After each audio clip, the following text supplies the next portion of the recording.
Mother Nature can be a tad unpredictable. That kind of disposition doesn't sit well with a train. Its forecast is as rock solid as solid rock. Nothing but perfect temps house-wide.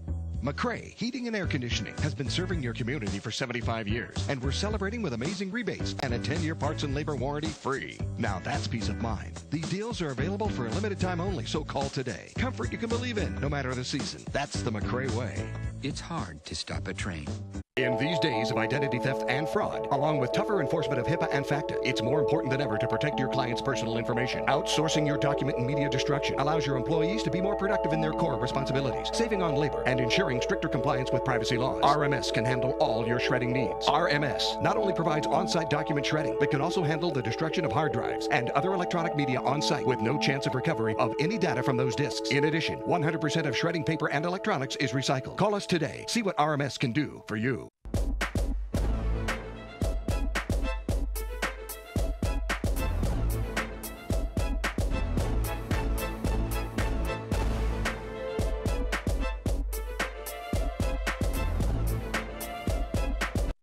Dealerships that lead the market bring their new car trades to Mason-Dixon Auto Auction in Greencastle, Pennsylvania. When these top dealers are overstocked with new car trades, they sacrifice them at Mason-Dixon Public Auto Auction, where you can come, bid, and buy at tremendous savings every Tuesday at 5:30 p.m. The 2006 Hummer selling for over $6,300 below book value, or the sleek 2005 Pontiac Sunfire sold at a savings of $4,380. Mason-Dixon Auto Auction, exit 3 off I-81 in Greencastle, Pennsylvania. When you're thinking about buying a diamond, how do you know whether or not you're getting the best, most beautiful diamond for your money? Bechtel Jewelers travels overseas to the world's diamond cutting center in Antwerp, Belgium. Hi, I'm Dave from Bechtel Jewelers.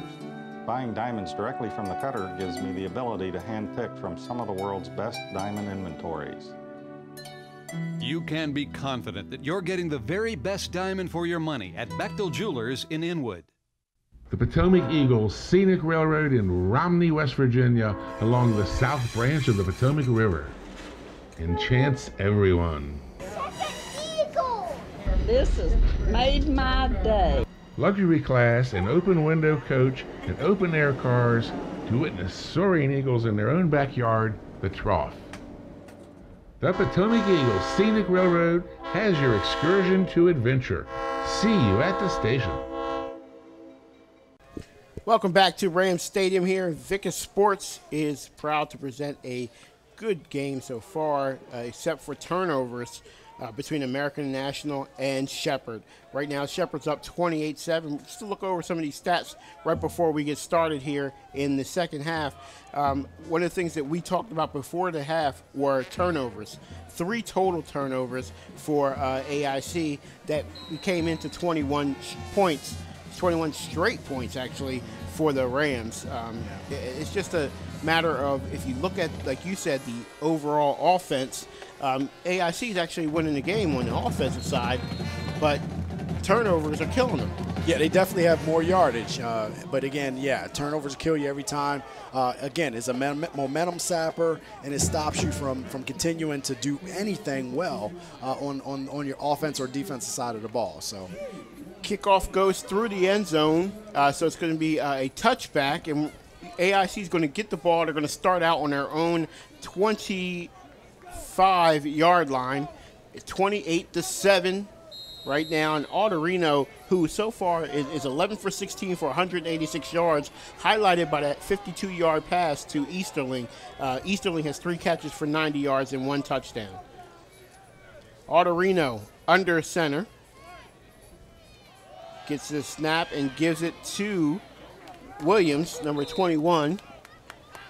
Terrell Williams brings up, and he's going to be about 3 or 4 yards, actually 6 yards short on the play there. So we're looking at second down and about 5. And what you may see from AIC is, stabilizing the game as well. And maybe going back to the running game could possibly do that. You get positive yards, 4 5-yard carry. That's not bad on the first play after the half. Second down and 5. Williams again, this time on a sweep. Gets more than enough for the first down. He's tackled down at the 40-yard line, tackled by A.J. Parrish. Yeah, and again, as another run, get a first down. You get 2 carries, 2 first down on yardage, and again, you've shown that you can run the ball. You've shown you can pass the ball against the Rams. The key is stop the turnovers and see if you can get yourself back into this game. One score will do that. You get a touchdown here, and you are back in the game, and then you just got to rely on your defense to kind of knuckle up and take care of business. All right, first down and 10, and there's that little run for Easterling, and they did that a few times in the first half. Easterling does not want to go down, and he gets about 10 yards, but he was stopped after 5. Yeah, he was stopped, and he's a little guy too. I mean, you're talking about not a big guy. He's 5'8", 175 pounds, and he's able to keep he's getting the chains moving and gets the first down. Good effort there by Easterling. He gets 10 yards on that play, enough for another first down. And as you can see, the weather here is changing. It's starting to rain again here at Rams Stadium. Yeah, and the biggest problem for the rain is the ball. The ball security at this point, with the weather being as hot as it is, it's kind of good to get and refreshing possibly, but it's the ball support. Brown Ridge with the tackle. Corey Washington comes from the backfield all the way up to make the tackle, -7 on that hit. And then he comes up, and I think he's coming off. He may be cramping up right after that. Comes up and makes a good play on the from his free safety position, and now he's kind of limping off, and he may be cramping up. What a better way to go off and cramp up after you make a hit like that. Well, we hope that's what it is. Yeah, we hope that's what it is. That was a great hit. Second down and 18 for the Yellow Jackets. Arterino in the shotgun. He looks to Easterling but doesn't go to him. Instead, he goes to number 34, Hunter Blackman. It's the first time we've seen the freshman, Hunter Blackman, as he gains about 9 yards on that play. Yeah, they want to get Hunter Blackman going, and they're going to keep him on the field. Right now, I think they may think they have something with him. Sometimes you get a freshman, man. He wants to try to get his name established. A lot of energy, some young, fresh legs on the play, and I think they're going to keep him in. Third down and 7. Third 7. We have a stoppage of play here. Timeout, watch. First over timeout of the half. Timeout. Timeout there. It's going to be a stoppage of play, as you see. And Hunter Beckman, the freshman, 5'9", 182, from Shrewsbury, Massachusetts. And they may have seen something with him, as you said before. Yeah, you get some young legs. I mean, you wouldn't put him on the field if he can't play. So as you get those freshmen, you get a chance to see the Shepherd band in the rain, getting excited as they see their team up 28-7. And again, a hard-fought game. The score does not give justice to how close this game has been. With the turnovers, it kind of pushed this to a 28-7 game. But for a while there, it was 7-7. Just a good slugfest, defensive slugfest going on. And as you can see by the yards, you can see how well the defenses have been doing. You see there, Coach Cater going back and forth there. Just he knows that this game is far from over. There's Shepherd and then the American International squad. American International, like you said, it takes one score to get back. Once they get back, if they can get back in this with the one score, they'd be okay. And then you just have, hopefully, the defense. You want your defense to come out and establish something. Right now, this is a good drive. It's third down and then about 6 yards to go. Third down. Hayes comes up the middle, forces Arterino to come out. Arterino gets a good block from his running back, Terrell Williams. That's enough for a first down. And we all know from last year that Arterino can run. Last year's his statistics, 642 yards rushing. He had a 1,621 yards passing and 19 total TDs last season. So, you would imagine he can run the ball if need be. And great, again, a good block there by number 21, Terrell Williams, as he got the block that enabled Arterino to get that extra 2 or 3 yards. First and 10 from the 36-yard line. And Arterino again takes the run, goes right at DJ Scott, and he gets enough for another first down. And again, like you said, Arterino can run, and that's what he came here to do, is run the football. Another first down for the Yellow Jackets. And he's a good size too. He's 6'2", 220 pounds. He's the size of a big running back anyway, and he doesn't ease up. I mean, that's the one thing I like about him. He's those tough quarterbacks that don't ease up. Very athletic. Puts his head down and is able to get the extra yards and then get up and feel good about it. Number 62, Zach Jones, led him through the hole there. 62 pulled, led him right through the hole. Another first down for Arterino. There's a pass out to Easterling. Flare pass. He jukes Tolson real quickly and then tries to get out of bounds. He's still in bounds. This guy is playing in the second half. He does not want to go down. Yeah, there is a flag on the play. Yep. And it came at the over there on the side of the play. So, but Easterling has come out and he wants, you have to hit him to bring him down. Well, I'll tell you what, Shepard sees a bad sign right now. Jones went out the game. Looked like he's holding his arm. He's out the game right now, and I know that's a concern for the Shepard Rams to lose your All-American there. Hopefully, it's not something too serious for him. Okay, let's see what our referee has for us. Holding, number 18, American. 10 yards to the 5. First down. Holding on American International, the Yellow Jackets, and that's a tough call. But there's Easterling. He's not going down. You're going to have to tackle him. Yeah, I'll tell you what, this kid is strong for a 5'8", 175-pounder, man. This is the second time we saw him not want to go down on a play. It's going to be 1st and 12 from the 22 for the Yellow Jackets. 1st and 12 as they are driving here. First drive of the second half. So it was a spot foul. So they lost some of the yardage, but we were able to get back. Brownridge with the catch, but he fumbles again. Brownridge gets stripped. Wow. He fumbles. Turnover. And the hurts. Yellow Jackets again turn the ball over. Rams will take over. That hurts. And such an impressive drive for the Yellow Jackets. And then they ended that way with a turnover on a play that was a possible first down play. And he just tried to make too much of this. And Nick Tolson came over and got the strip. Nick Tolson with the strip, and he recovered the fumble. That's pretty big there. He got the double dip. That's pretty big. And you're seeing a linebacker with his range gets outside. That's impressive. So another turnover for the Yellow Jackets. Now the Rams take over on their own 16-yard line, 1st and 10, and the Yellow Jackets were driving there. Run up the middle. There's a flag on the play. Kenny Williams is up to the 25-yard line. It's a big gain. Big gain there for Williams. Well, and you know, we talked about how this is the first game of the season for AIC. So Shepard got their first game out the way. They had a lot of turnovers, or not turnovers necessarily. Yeah, they did have turnovers last week, but they also had a lot of problems last week with penalties. This week you're seeing AIC struggle with turnovers. Yeah, and you say that penalties, 6 penalties for Shepard for 40 yards. And yep, this will be on Shepard. That's going to force them back to another spot foul, like you stated before. 1st and 10 from the 11-yard line. Well, it's like 1st and 20, I believe. 1st and 20, excuse me. You're right, 1st and 20. So I think it was a hold.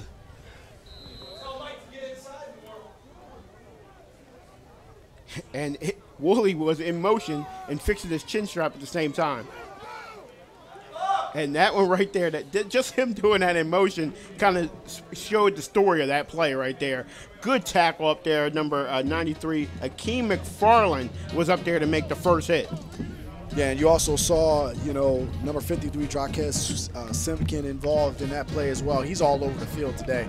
One of those 3 linebackers that returned from last year that continues to play very well. And they're pinning the Shepard Rams back pretty good at this moment. 2nd down and 20 from their own 6-yard line.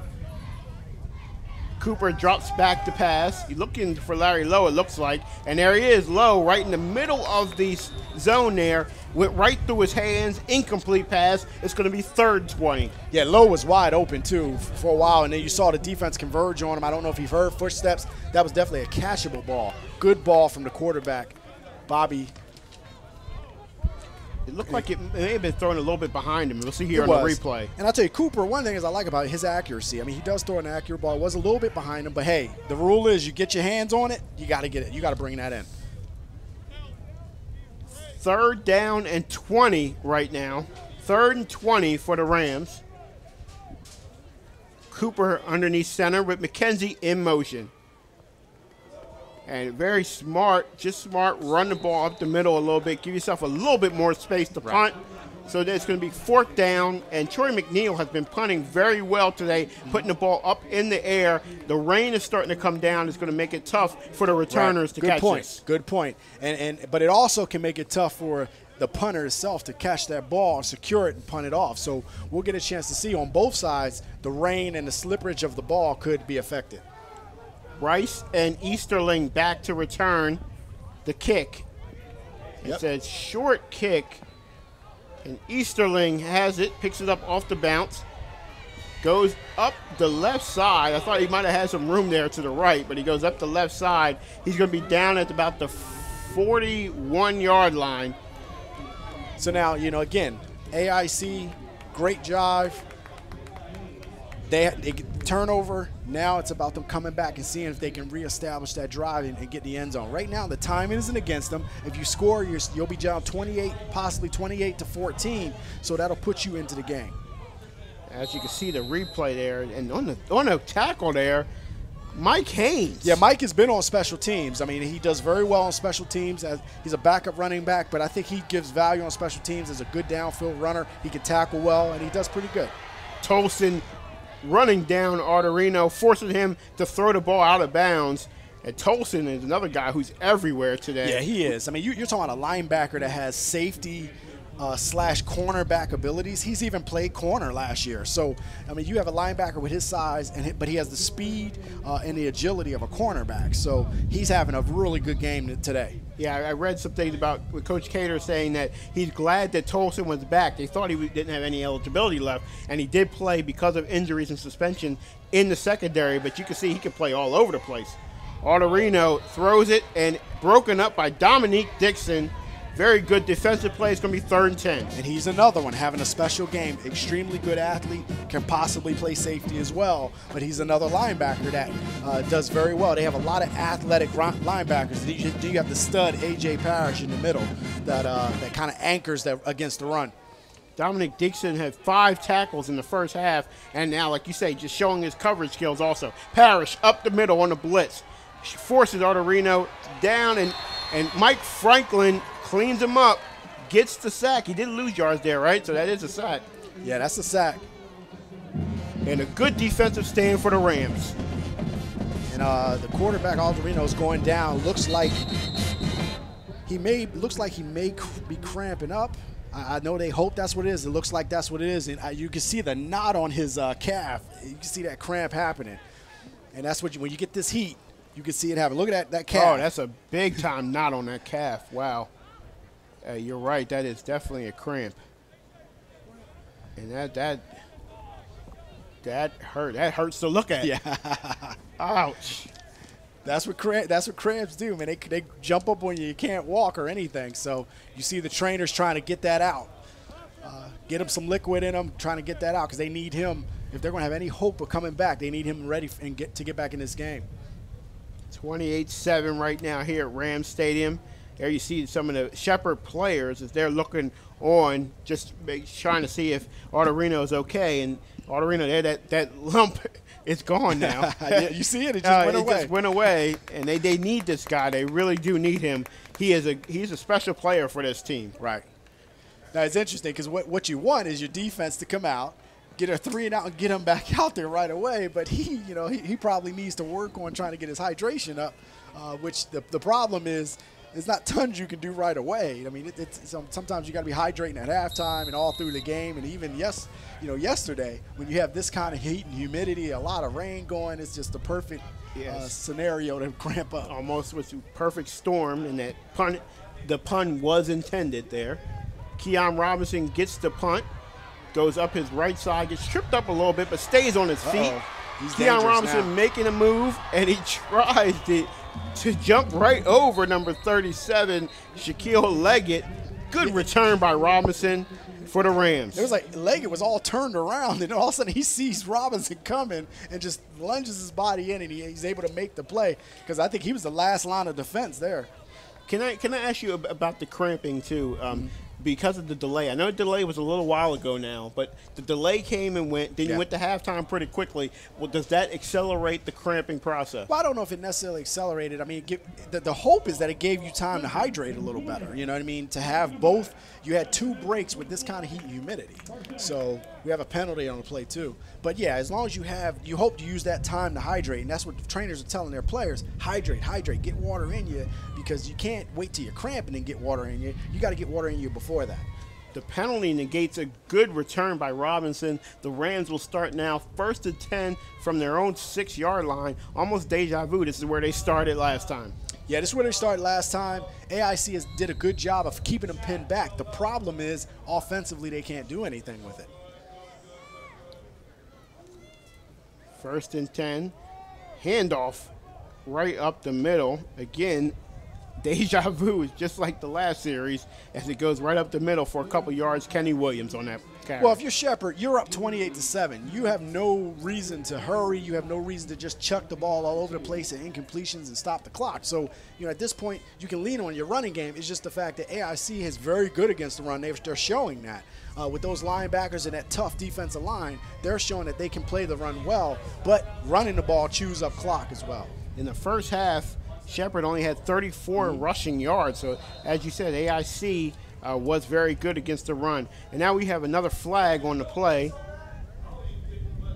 It's a driving rain now. The rain is coming down. Let's see what the ref has to tell us on this call. False start. Shepherd, number 70. That's distance to go.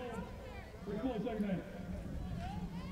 False start on Isaiah Shelton on the offensive line for Shippensburg. Shepherd. For Shepherd, excuse me. I'm still in last week. 2nd down and 11 for the Rams. Run right up the middle, and he's met in the hole by number 98, Jordan Thompson. Yeah, Jordan Thompson just stood him up. Defensive tackle, 6'3", 240, actually slightly undersized, but you see the aggressiveness of that front. And let's highlight that defensive front. I think they've done very well. Number 9, Justin Turvo, 6'3", 253. Right end, number 95, Kastrum Hakenjin, who is just playing lights out in that middle or at the outside. And you have Akeem McFarland and then Jordan Tomlinson, who's doing very well too. So we highlighted the Shepherd front four, but I'll tell you what, this Yellow Jackets front four has been doing very well too. Looks like we have a timeout here. We're going to take a break right with the teams. It's 28-7, AIC down to Shepherd.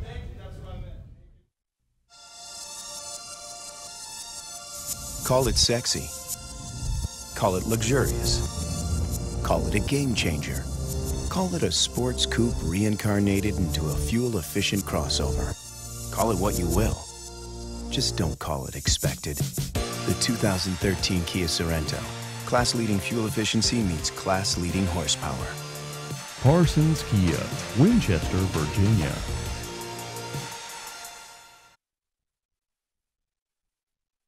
The Potomac Eagles Scenic Railroad in Romney, West Virginia, along the south branch of the Potomac River.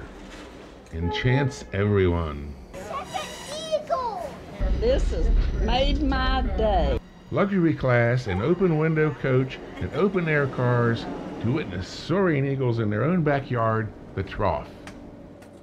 The Potomac Eagles Scenic Railroad has your excursion to adventure. See you at the station.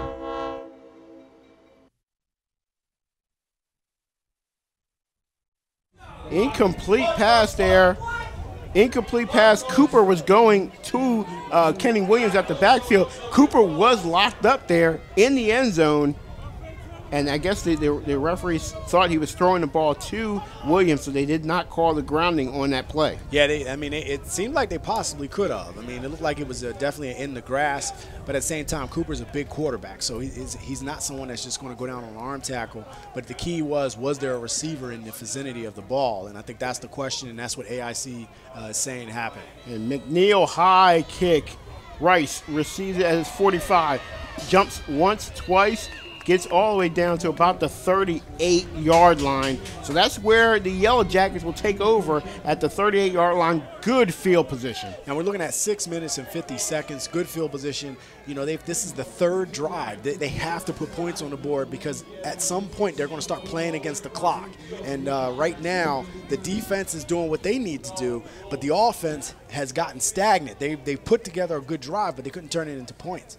I just watched Autorino run off the sideline to the line. He looked a little slow to me. Looked like cramping sometimes it takes some time to get that back. I mean, you know, you got to hydrate yourself, and hopefully he'll get that opportunity. Handoff to Williams. He breaks 2 tackles. Nick Tolson drags him down at the 13-yard line. Good run there for number 21, Terrell Williams. Yeah, you saw that offensive line do some masterful work up front to make sure Williams had run. You look at this. I mean, you see a trap coming from the right side. Jones misses the tackle. Williams gets upfield, and then once he gets in the open field, very shifty back, very powerful back, very difficult to bring down. Great run.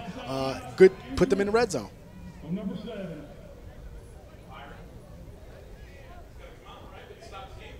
I think what happens here is that I believe that Howard Jones either helmet may have came off, and the new rule is when your helmet does come off, you have to leave the field. Yeah, that's the only thing is it hasn't been consistently called yet. I mean, I think it's one of those things where I've seen a couple of times, and you know, so I don't know if the officials always see it, right? But they had to get Jones off. Jones, like I said, I don't know if he's not. You know, it seems like something's wrong with him. I know he went off the field earlier. It seemed like he was holding his arm, and he's laying down now. It looks like he's cramping up too, possibly. It seems like he's having a rough physical go of it right now, and that happens in football. Sometimes you get beat up, especially an aggressive player like him. You know, his second week, he has a lot of action coming at him, a lot of running plays coming at him, a lot of misdirection. So he's getting a lot of work today. Incomplete pass from Autorino to Williams gives it 2nd down and 10 from the 13-yard line, and a big possession now in the red zone for the Yellow Jackets.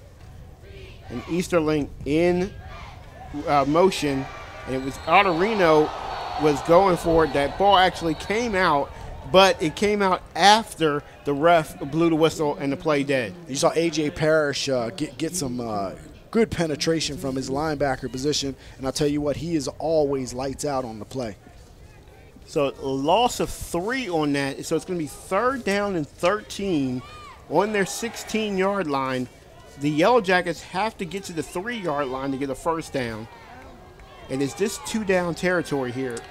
It could be. I mean, or you could try to see if you can get some points with a field goal of some sort, but wide open. Bad snap, and Dorito goes to the end zone, just misses number 87, Gary Farley. It's going to be 4th down and 13. Yeah, I think the bad snap threw the timing off. Alderino kind of rushed to throw a little bit and it went high, which is one of his few misses today. I mean, he's been pretty accurate today as well at the quarterback position. I mean, I thought he's playing a really good game today, solid game. He's just a couple turnovers here and there, and it puts you in a different situation. It really looks to me like Autorino is not 100% right now. Here's the field goal try for Dan Bax. Kick is up, and it's blocked again. The 2nd block of the day for Shepherd. Ball's picked up, and they're running with it. Picked up by number 13, Levi Barber, with another block. Yeah, they specialize in blocking kicks and punts, man. I mean, they just do very, very well with that. I mean, it's an art. You can tell that special teams for Coach Cater, sometimes that's how you win games. And man, do they have a good special teams. We saw them do well at times last week. This week it's game after game. They get their hands on so many blocked punts or blocked kicks. And it's the special teams and it's turnovers. And the Yellow Jackets are going to look at their film, and they're going to say, hey, we're really moving the ball, but special teams and turnovers are what killed us. Run sweep call right there by Haynes. Haynes gains about 2 or 3 yards on that. It's going to be 2nd down and about 6 or 7. And you saw Hard Woolley, the fullback, just great block on the outside. They move him in motion, and he just makes an exceptional block on the side. I believe that's It's Darius Evans. Darius gets pushed out. Evans gets pushed out, and just good block, good solid blocking. One of those senior linebackers that we did speak about previously today. Cooper with the play fake right there, and McKenzie was open for about 10 to 15 minutes, it seemed like there. He was just waiting for Cooper to throw the ball. Cooper had to wait till Evans cleared the window, and he completes it to him for another first down for the Rams. Yeah, he went right at the yard marker, and it gets that first down. Well, let's highlight the keys. I mean, we were talking about the keys of the game, and I always like to go back to the keys and see how things are going for Shepherd. How will the secondary respond? I still think they really had times of struggle today, but turnovers were able to pretty much save that unit from some of the problems. Corey Washington did get a pick later in this game. Home cooking is always the best. You know, the home crowd is here, but the rain kind of negated that. But, you know, again, 12th man on the field, I think they're doing well. And we'll touch on American International after this play. Hand off to Hayes. Haynes right up the middle. He'll gain about 3 or 4 yards there. And for the Yellow Jackets, don't be overwhelmed by the home crowd. I don't think they were. I think they've come out and they've played extremely well and extremely tough football. Again, turnovers. That'll get you every time. Play fast and physical. They have played fast and physical. I mean, you know, I have no qualms with what they've done. I think both teams have done what they needed to do with the keys. It's just that right now the turnover genie comes in and messes everything up sometimes, and that's what you're dealing with. Looking at 2nd down and 6. 2nd and 6. Fumble, ball's on the ground. Cooper does not get the snap all the way. Ball's on the ground, and number 14, Bobby Cooper, comes up with the ball, does not lose it for his team. It's going to be 3rd down and 8. And I think if you're AIC, you know, you probably this would be a great time to get a turnover. I mean, you want to get a turnover, and that you almost had an opportunity there. A turnover sometimes on your end can spark your team to possibly hope you get something good and get some points out of it. So I know that they're looking for that, trying to make a big play to get a turnover. And he did get the snap. He just got hit. The ball got hit out of his hands by one of his offensive linemen. Blitz coming. And broken up at the last minute by number 26, Malik Cooper, a sophomore DB from Bloomfield, New Jersey. And Cooper had, I think if he would have went a little bit differently, he could have possibly had a pick opportunity on that play.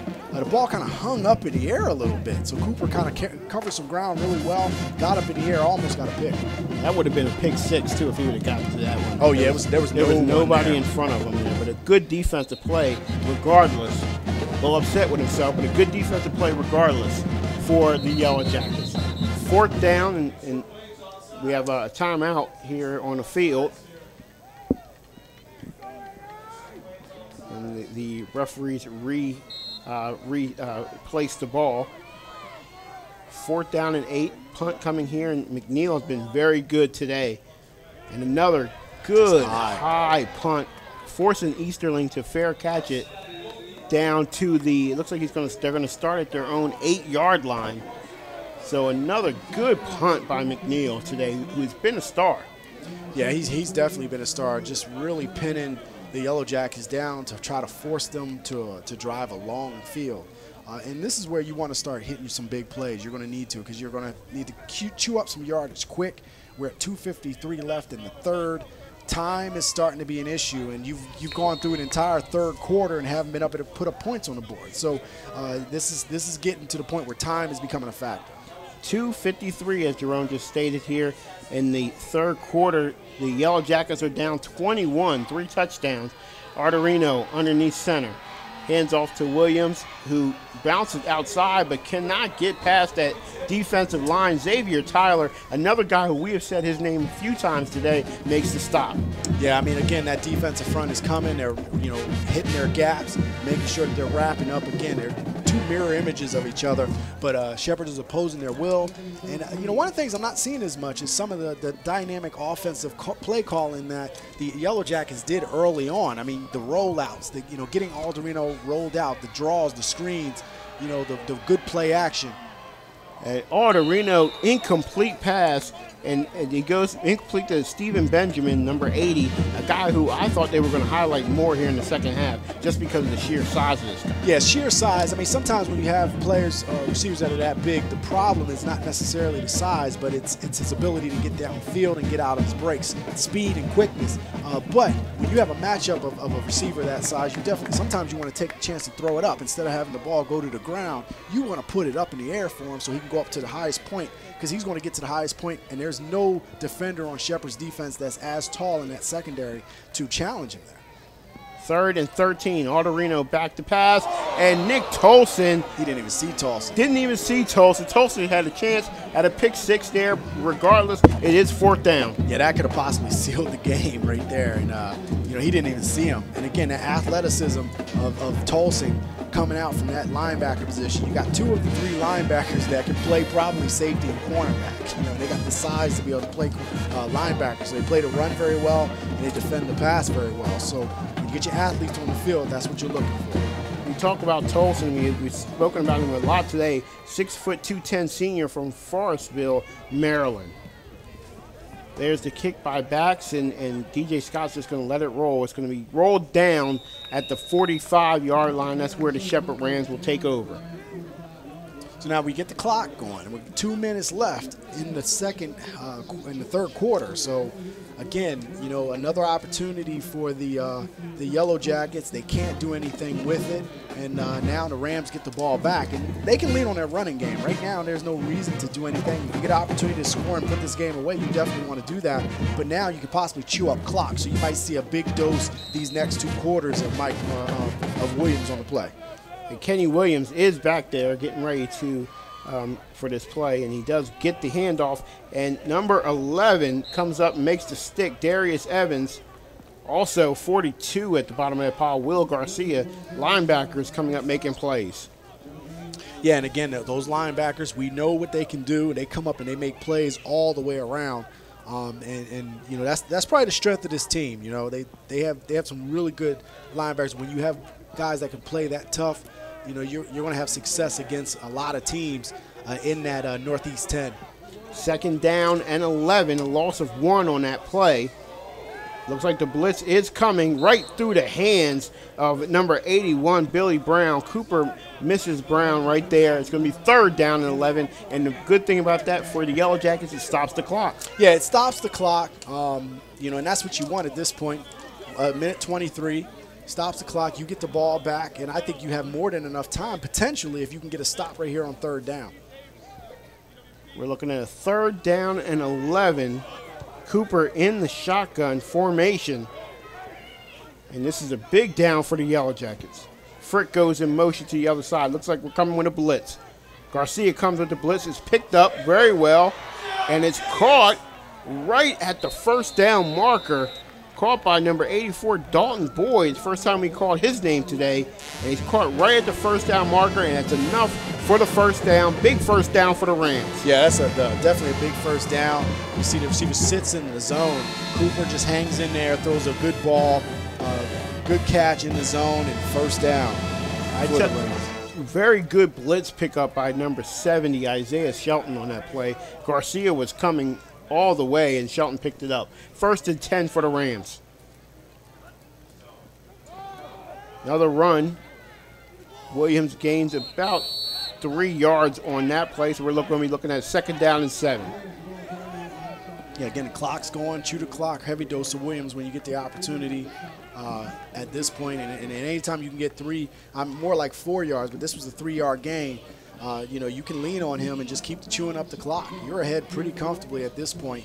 And again, you know, the defense has risen to the occasion and have not allowed the Yellow Jackets to really get going at all. We have 22 seconds left, 13 on the play clock, so this possibly could be the last play of the 3rd quarter. Cooper drops back, and it's going to be a pass. Garcia is coming right behind him. Turbo right there with him. Ball is thrown, an incomplete pass with 6.9 seconds left, so we will have one more play left in the 3rd quarter. The helmet comes off. Let's see if 57 comes off. 57, Patrick Hunter, his helmet came off, and he is coming to the sideline. Yeah, I mean that's the safety component. You gotta, you want to get guys off. You don't know, I think because of the speed of the game, officials don't necessarily know how the helmet came off or why. So you have to play on the side of caution. I think that's a good rule.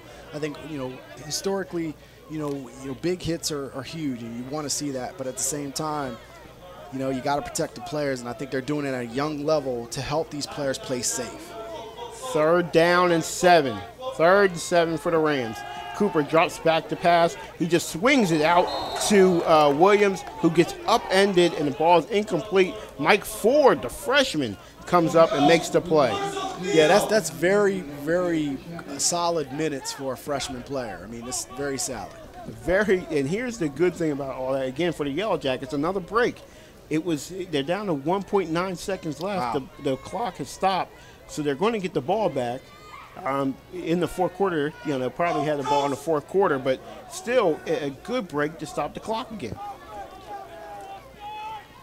Here's the kick, McNeil, and this one is up and in the air, and it's going to, let's see where they spot this, at the 10-yard line, and McNeil, you don't talk about punters much, but McNeil's having a great game. It's 28-7. Shepherd's up. We'll be right back. Mother Nature can be a tad unpredictable. That kind of disposition doesn't sit well with a train. Its forecast is as rock solid as solid rock. Nothing but perfect temps house-wide. McCray Heating and Air Conditioning has been serving your community for 75 years, and we're celebrating with amazing rebates and a 10-year parts and labor warranty free. Now that's peace of mind. These deals are available for a limited time only, so call today. Comfort you can believe in, no matter the season. That's the McCray way. It's hard to stop a train. Is your favorite way to spend your free time on a golf course? Then treat yourself to West Virginia's friendliest course, Alpine Lake Resort Golf Course. Alpine Lake is a beautiful 18-hole course bordered by a 150-acre mountain lake. Our weekday greens fees are $40 with cart, and our weekend green fees are just $49.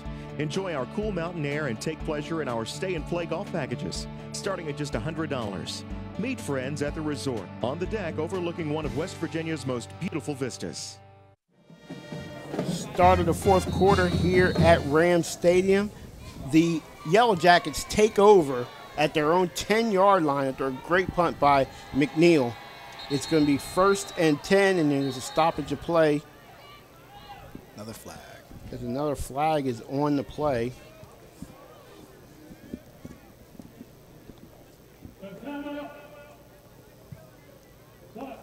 No time. Timeout there was called by AIC.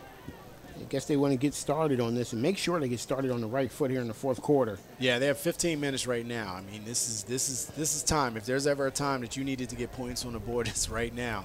Again, because now AIC is fighting against the clock. I mean, not just the Shepherd Rams are fighting against the clock. Since the second half began, they've been able to get no offense generated that can produce points. I mean, I think the first drive, they got a drive that ended up ending with a turnover that has killed this team from having any kind of sustained momentum at this point. And you saw a little shot of a wet Rams Stadium and Rams fans. The umbrellas are out. We did have a 45-minute delay in the first half, and that caused a lightning delay. And it's been raining since, off and on since, but no lightning, which means that this game could continue. 1st and 10 now for the Yellow Jackets after that timeout. And they have one timeout left here for the last 15 minutes, so that's pretty important. And there's the fake, double fake. I faked out of my eyes also. Arterino to Easterling. Easterling makes the catch, and they're going to call it a completion. Easterling has been all over the place today. He makes the catch. Oh, they're not going to call calling it incomplete. They're going to call it incomplete pass there. Look, I was really far away, but it looked like he made that catch to me. Yeah, I kind of thought he did too, but again, his back was, I think, facing us a little bit, so we really didn't get a chance to see it. I actually thought the Arterino was going to go deep, but let's see if it hit. I'm not sure. It's kind of hard to see from here, yeah. But he's calling it, but he didn't make much of a fuss afterwards, so typically that lets you know that maybe he didn't catch it. 2nd down and 10. Here's the run to Williams. gets through the first line of defenders up to the second line, and he's going to be short of the first down. So it's going to be third down and probably about 2 or 3 yards now. And again, this is a huge down. Yeah, it's definitely a huge down. You know, you want to get some running plays in, so you give your team a little break, give that defense a break. But at the same time, you know, right now you're playing against the clock, and you still haven't been able to really generate any kind of sustained offense. Third down and 3, and like you said, we haven't seen big plays here from the Yellow Jackets in the second half, actually for the last 3 quarters. Third down and 3, Autorino back to pass.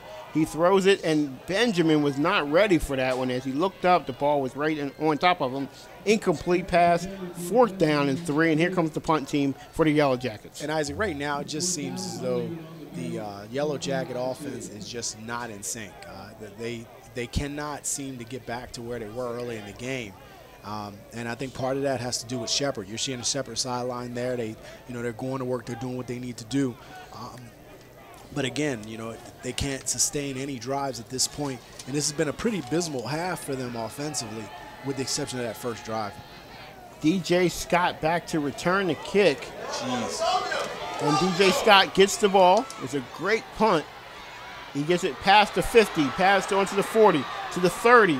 DJ Scott to the 30. Looks like it's going to be at the 28-yard line. Yeah, I think this is coming back. I think there was a hold. And I saw DJ Scott running back to get that kick, and he was limping, as you can see him right now. And I didn't think he would really do anything, and he comes up again and makes a good return subject to this flag right here on the play. Right, and I tell you, again, with the heat and humidity that these teams have seen, and I know last week Shepherd at Ship was hot. 13, Shepherd. 10 yards from the flag, first down. So yeah, we were talking about the heat. I know last week when Shepherd was at Shippensburg, it was mid-80s and high humidity. So, you know, you come today, at least we got a little bit more rain to kind of cool it down, but the humidity is still high too. So it's still a muggy day.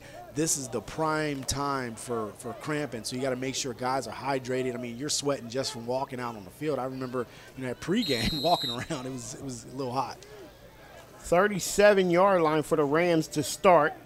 Frick goes in motion, then Weezy moves, and then McKenzie right there. So a lot of movement there on the Shepherd side, and another flag comes out. So we'll see what the call is here, but I saw a lot of movement there on Shepherd. Shepherd, number 51, 5 yards previous spot, 3-point first down. False start. Sean Hall is the culprit on that play. It's going to be 1st and 15 from the 32. 13:44 left here in the 4th quarter. The Rams lead 28-7.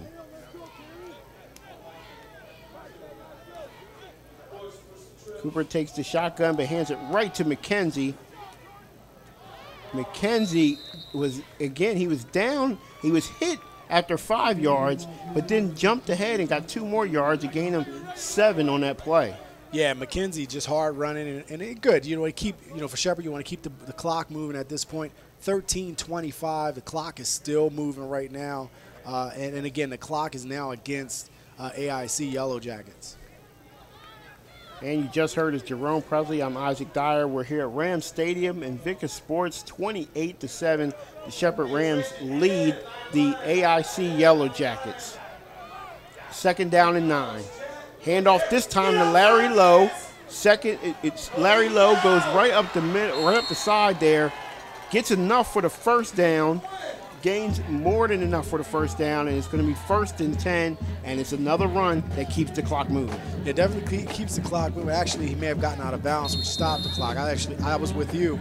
Oh, it is moving. Okay, they just wanted to reset the yard mark. I didn't know if he was out or not, but yeah, it keeps the clock moving. He stayed in bounds, which was very good for him. Yep, went down. He was still in.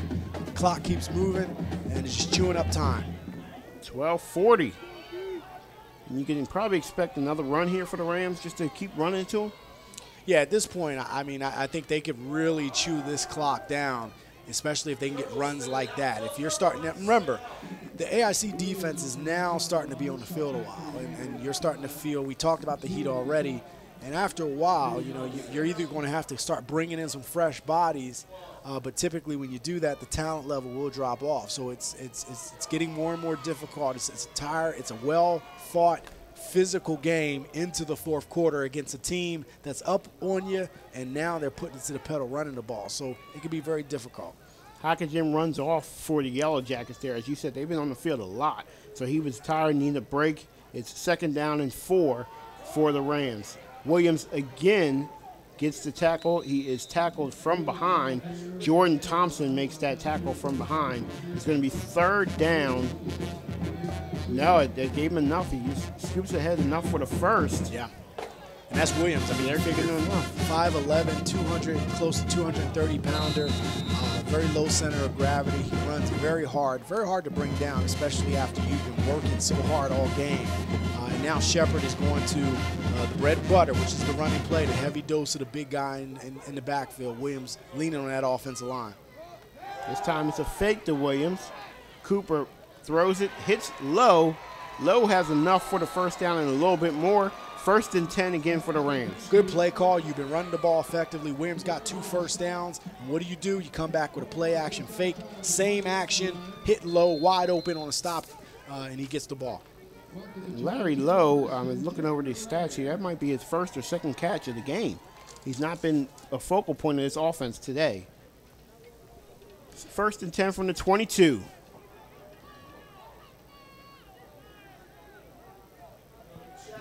A lot of movement there. Again, Lowe's in motion. This time he gets the handoff. We're going to start to use him a little bit more. He bounces through Darius Evans' tackle, and he gains enough. He's going to be short for the first down. Helmet comes off. So let's watch this. Helmet came off. Yeah, I tell you what, Larry Lowe is not a small player. He's 6'1", 211-pound senior. So this is his last hurrah with the Shepherd Rams, getting good blocking, able to get outside, no contain, and he's able to get the first down or close to it. He's still short by about a yard.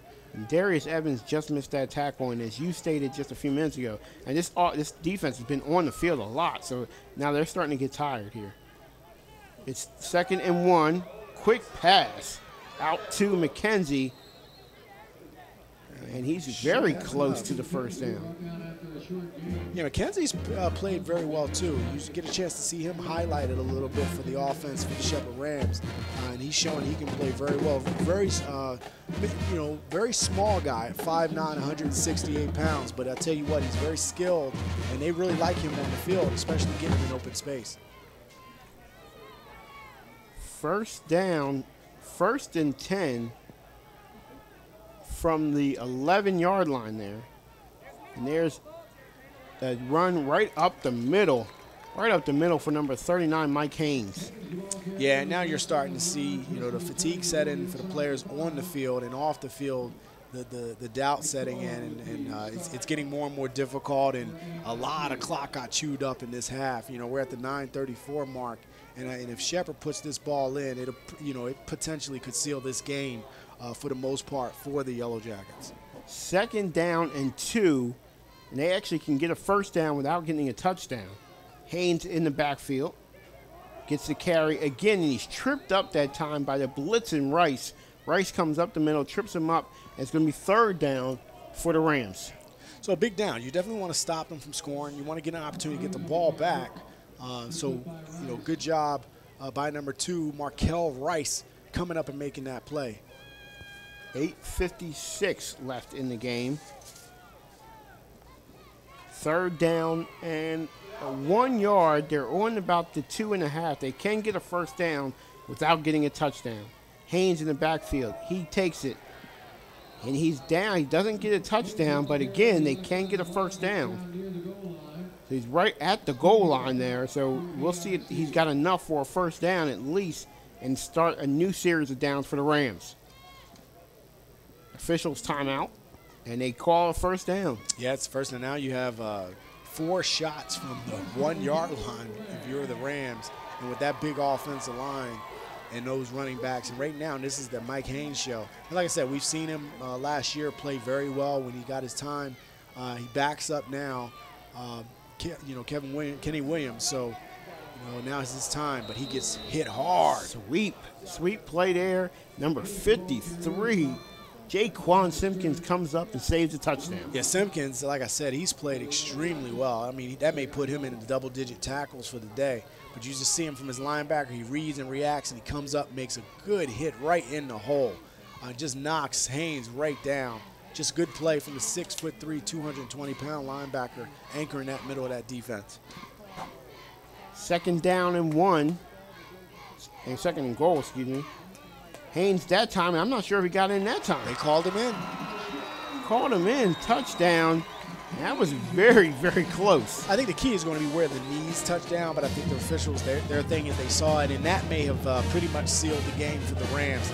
Again, this game is 34-7 now, getting ready to go to 35-7 potentially, and it definitely was a lot closer than this. I mean, it did feel like a tougher game. You'll look at the score and you'll say, hey, if you didn't see the game, you'll think, hey, Shepherd handled their business and blew AIC out, but that wasn't the case. I mean, I thought this was just a hard-fought game that was much better than what was, possibly thought of. The snap was not caught correctly by Keon Robinson. Keon picks it up, tries to go in for 2, does not get it, so it's going to keep the score 34-7. We'll be right back. The Potomac Eagles Scenic Railroad in Romney, West Virginia, along the south branch of the Potomac River. Enchants everyone. This has made my day. Luxury class and open window coach and open air cars to witness soaring eagles in their own backyard, the Trough. The Potomac Eagles Scenic Railroad has your excursion to adventure. See you at the station. So you're looking to buy a new car, and you start to ask yourself the important questions. Who, what, where, why? You might be thinking, all dealers the same? And that's where you'd be interested in knowing that Apple Valley Chevy Toyota has been your reputable hometown dealer for over 50 years. With great service, great selection, and great value, giving you the best car buying experience has always been our commitment to you. Plus, our certified automotive technicians get your vehicle serviced right the first time, every time. For all those reasons and more, see why Apple Valley Chevy Toyota is different from the rest. Home opener here at Shepherd University. They are up 34-7. Weather was a factor here today. Turnovers were a huge factor. Special teams was a huge factor also. And the Yellow Jackets just couldn't catch up to some of the mistakes that they made. Easterling with the return. And that's another thing that's a factor today. Easterling not wanting to go down. Yeah, he's not a tough kid. He's both of these teams have that. Again, I think if you're AIC, there's a lot that you can take from this game. I mean, you'll look at the film, and you'll probably think, you know what, we had opportunities in that game. If you're Shepherd, you did exactly what you wanted to do. You wanted to defend home, make some corrections from last week. I still, would be a little bit concerned about the pass defense, but again, what teams are you going to see in the league? In your league that'll put up numbers like you've gotten the past 2 weeks. That's going to be the test. Shepherd, 34, 15 yards to the spot. Another run, end of the run, first down. A personal foul on number 34, Hunter Beckman there. Maybe a little bit of frustration showing its face a little bit there, but 1st and 10 at the 38 for the Yellow Jackets. Arterino back to pass, throws it right out to Easterling. Easterling, again, makes a couple moves. He gets about 8 yards on that gain. Easterling is going to be another 8-yard gain there. So it'll be 2nd down and 2 for the Yellow Jackets. Yeah, he's a very shifty receiver. You can see that they like to get him out in space with his speed and quickness. He makes a couple plays. He gets about 6 on the play. But again, the clock, you got to pay attention to that. And we have some stoppage now to see what happened.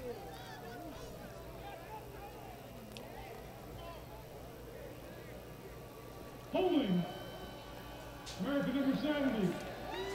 10 yards from previous spot.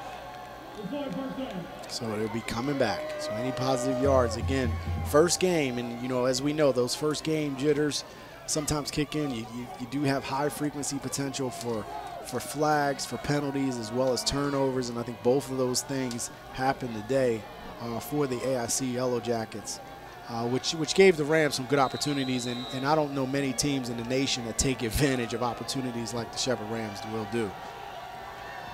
There's a ball right through the hands on the snap. And again, just now it's going to be second down. Let's talk a little bit about AIC. They were 6-4 last year, finished third in the Northeast 10. They were picked to finish third this year in the Northeast 10. So this is a team that's really, they're young, they have experience, as we saw, and they expect to be strong regardless of what the score shows in this game. Yeah, I mean, the first game, it's one of those out-of-league games that you hope, helps with the rankings, but at the same time gets you on the field to get ready for the season. I think they can still do damage in the Atlantic 10, in the Northeast 10, and really show. I think they put on a show and let people know that they're going to be ready. Even though the score is 34-7, I thought they played a very good game. And for Shepherd with the WVIAC, I think this game, definitely kind of heals some of that pain from last week in that game against Shippensburg. They finished overall in 2011 9-2. And with the WVIAC record of 6-2. So Coach Cater again did his thing with his team. Arterino takes it. He's going to run, tries to hurdle Tolson. He does that, but Howard Jones comes up from his defensive end spot and makes the stop. Also down there to make the stop was, looks like possibly Parrish again. Actually, no, number 20 on that case, David Carter comes up to make the play. And for Shepherd, they will go next week. They'll start their conference. Their last actual WVIAC season starts next week when they do face Seton Hill on the road. As you may have heard or may have not heard, this team, Shepherd, and a few other teams from the WVIAC are actually making their own conference called the Mountain 10, which will start next year. Yeah, and it's going to be interesting to see what they do. I mean, they're going to go to Seton Hill, like you said, and they'll have Charleston right after that. So they're going to have two back-to-back games on the road before coming home to Concord. And they definitely want to have a good season this year to finish off and possibly win the last WVIAC championship that they'll be a part of. American International, this is their first game against Shepherd. They'll go away again against Merrimack, and then on to Pace, or where they'll play Pace at home. So they won't have their first home game until the 21st of September. Wow. So they're on the road. They don't have a game the first week on the road, 2 straight weeks in a row, and then they're home against Pace. Backup quarterback Trey Tisman is in the game now, and a flag on the play. Now, as you stated before, some of the backups come in now for the Rams and get some valuable playing time here in the fourth quarter. Yeah, it's definitely valuable playing time. I think it'll be good for them to have. So now it's about coming out and seeing what they can do. Flag on the play. Encroachment. Number 77 had contact. That flag is going to be on. First down. Flag is going to be on Irvin Williams there for AIC, and it's going to make it 1st and 5. And if you're looking at the Rams schedule, they start next week. You don't want to overlook those 2 games there, but the 2 middle ones, our next broadcast is going to be September 29th when they play Concord here at Rams Stadium. But those 2 games, September 29th, October 6th, big games for the Rams. Yeah, definitely big games. And any time you get into the league, you want to definitely continue to plug along. As far as your rankings in the nation, it possibly got hurt a little bit last week with that loss. But at the same time, you get into the league and you can really do some good things in the league. And your goal is to win each and every game, put yourself in a good situation to win the division, and then possibly go on and do some damage in the national scene, the regional then national scene. Tisman to Rashid. Rashid gets enough and more for the first down. Rashid from Detroit, Michigan. In high school, he was called the high school Barry Sanders. The high school Barry Sanders transfer from Michigan, and you'll get that. I mean, that's the one thing that I love about the Division II ranks. You know, you have the Division I, then you have the championship subdivision, which was formerly Division I AA, and then Division II. And what you see is you see talent. Football is one of those sports that there's so many players all across the nation, and not everybody's going to play Division I football. You know what I mean? Not everyone is going to be at the Michigans and Florida States and Californias and USCs. And there's so many other schools that are around the nation that have quality football, you know. And I mean, you know, for me, I had an opportunity to play Division II football, and I enjoyed it. I mean, it was a good experience.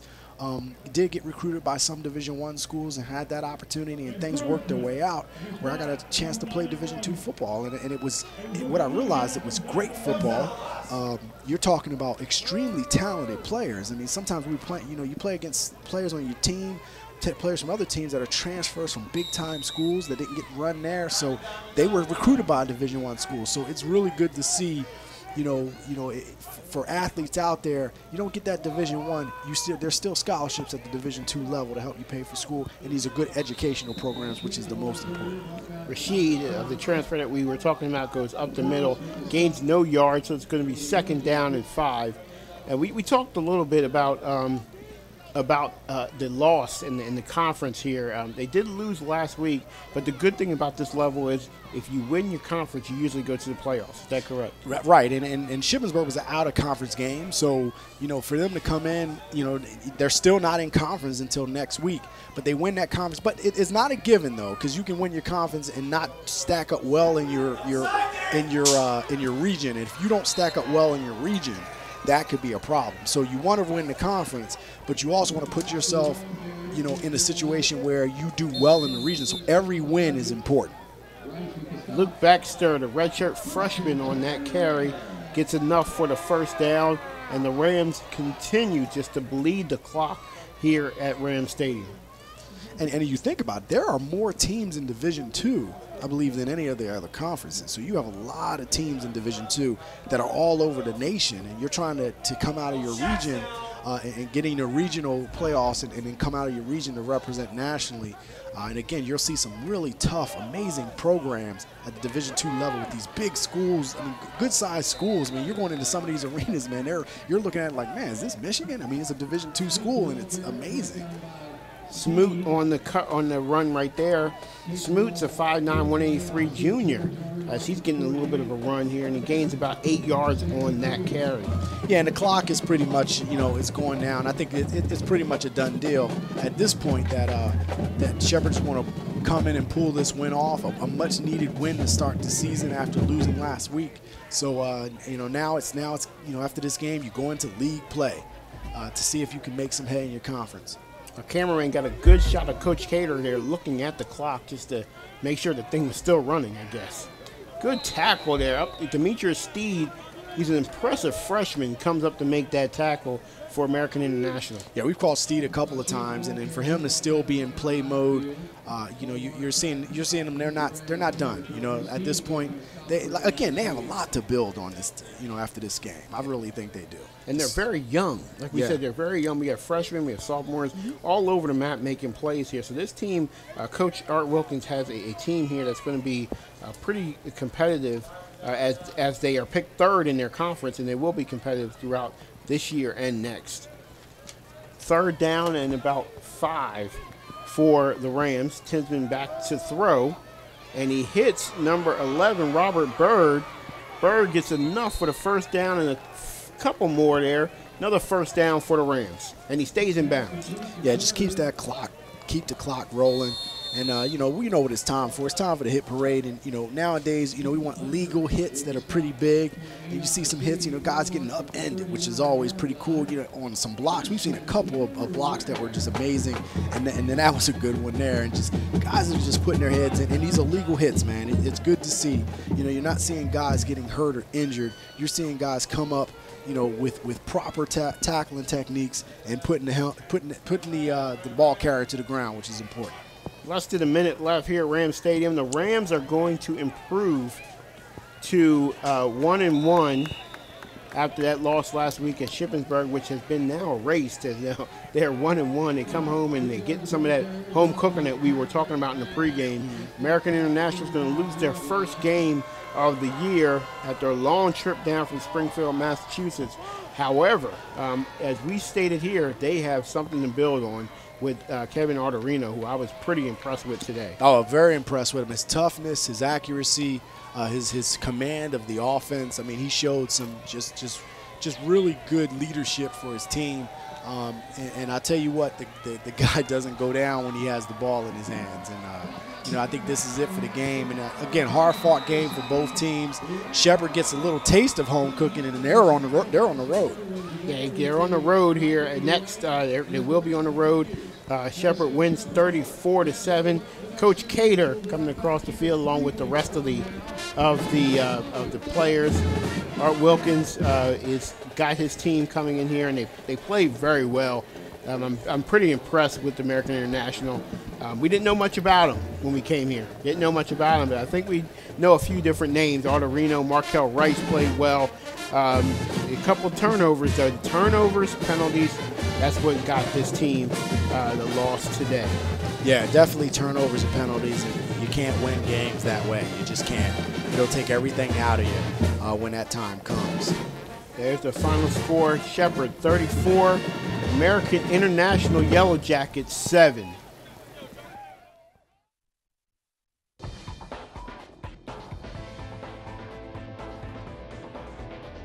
Unexpected opportunities.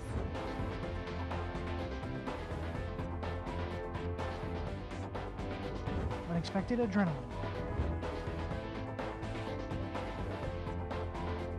Unexpected community.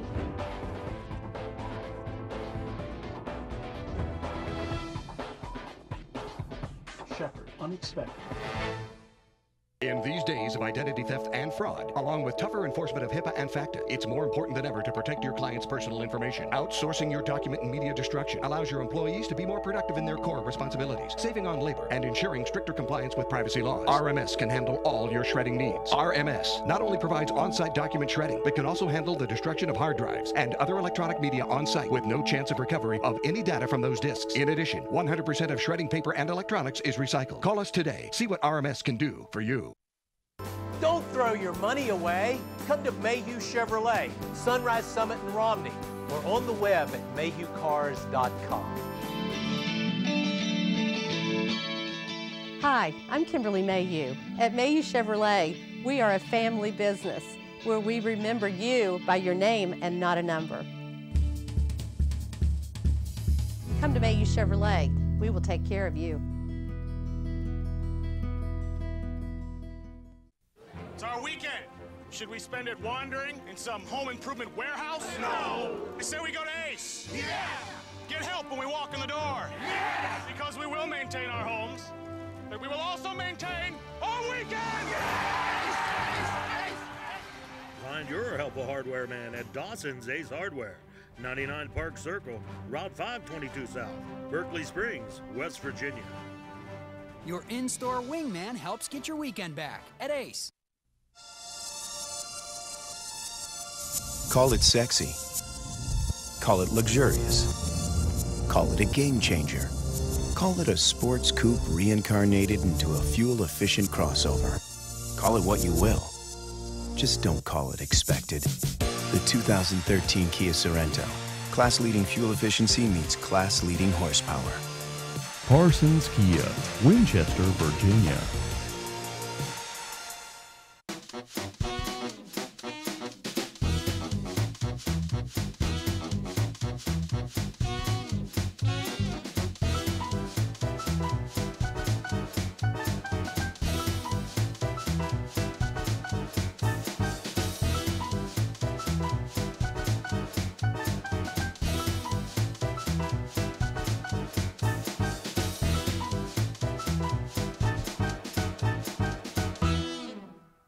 Mother Nature can be a tad unpredictable. That kind of disposition doesn't sit well with a train.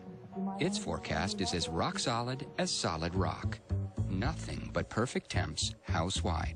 McCray Heating and Air Conditioning has been serving your community for 75 years, and we're celebrating with amazing rebates and a 10-year parts and labor warranty free. Now that's peace of mind. These deals are available for a limited time only, so call today. Comfort you can believe in, no matter the season. That's the McCray way. It's hard to stop a train. Welcome back to Rams Stadium, where the Shepherd Rams beat the American International Yellow Jackets 34-7. And we're going to go through a slew of highlights here that we have from the game. And you would look at this and you say 34-7. That must have been a blowout, but it really wasn't. No. And you're going to see some highlights here to tell that. Yeah, it definitely was. An American International, they came out ready to play. And I thought that they controlled the tempo of the game. They controlled the game in itself. And they got some big plays, moving the pocket. Kevin Alderino just had, I thought a brilliant game early on. And then things changed when turnovers happened. They had 3 turnovers that resulted in points immediately, and then got a 4th turnover late in the game. And bam, before you know it, it was 28-7. And it kind of happened, it seemed like it happened amazingly quickly. Now, I know we did have a play stoppage because of the thunderstorm that came through. So I think that kind of killed any momentum that AIC had, gave Shepherd an opportunity to kind of collect themselves, and then they took control of the game off the turnovers. So I just thought that, Shepherd they do what they do. You cannot turn the ball over against Shepherd and not pay for it. They typically will get on you, and they showed that today with 3 turnovers, 3 touchdowns, and they happen right after each other. A couple guys who had great games today. I thought Bobby Cooper kept putting the ball in spots to his receivers. Kenny Williams, if he was playing fantasy, you would get this guy all the time. He gets 4th touchdown in the day of the season so far in 2 games. He played really well. Alderino, as you said on American International side, those linebackers are impressive. This is going to be a good team and a team to look out for in the future. Once again, Shepherd 34, American International 7. We'll be right back.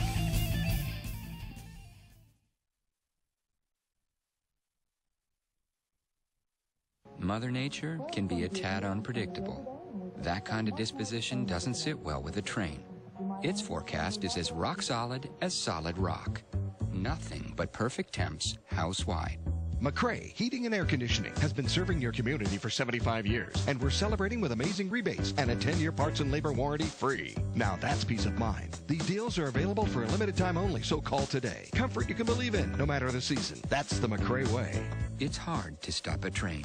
In these days of identity theft and fraud, along with tougher enforcement of HIPAA and FACTA, it's more important than ever to protect your client's personal information. Outsourcing your document and media destruction allows your employees to be more productive in their core responsibilities, saving on labor and ensuring stricter compliance with privacy laws. RMS can handle all your shredding needs. RMS not only provides on-site document shredding, but can also handle the destruction of hard drives and other electronic media on-site with no chance of recovery of any data from those disks. In addition, 100% of shredding paper and electronics is recycled. Call us today. See what RMS can do for you.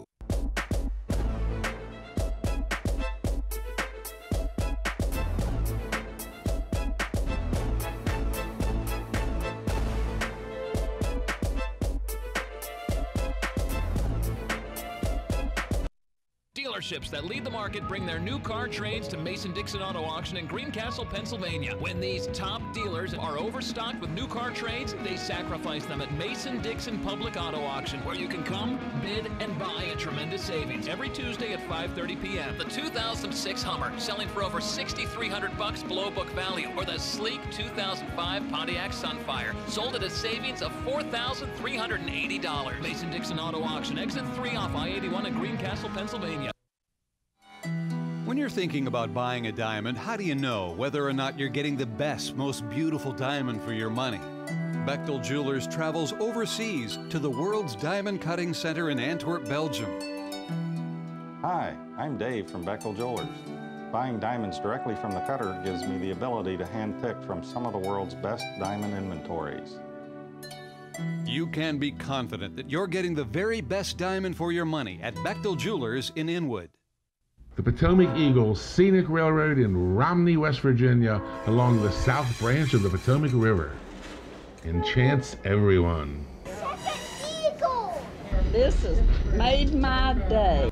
luxury class, and open window coach and open air cars to witness soaring eagles in their own backyard, the Trough. The Potomac Eagles Scenic Railroad has your excursion to adventure. See you at the station. The Shepherd Rams improved to 1-1. American International 0-1, 34-7. American International next will face Merrimack on the road. Shepherd goes on the road to play Seton Hill. Join us for our next broadcast versus Concord in a couple weeks on the 29th. For Jerome Presley, I'm Isaac Dyer, and all of us here in Vickers Sports, thank you for watching.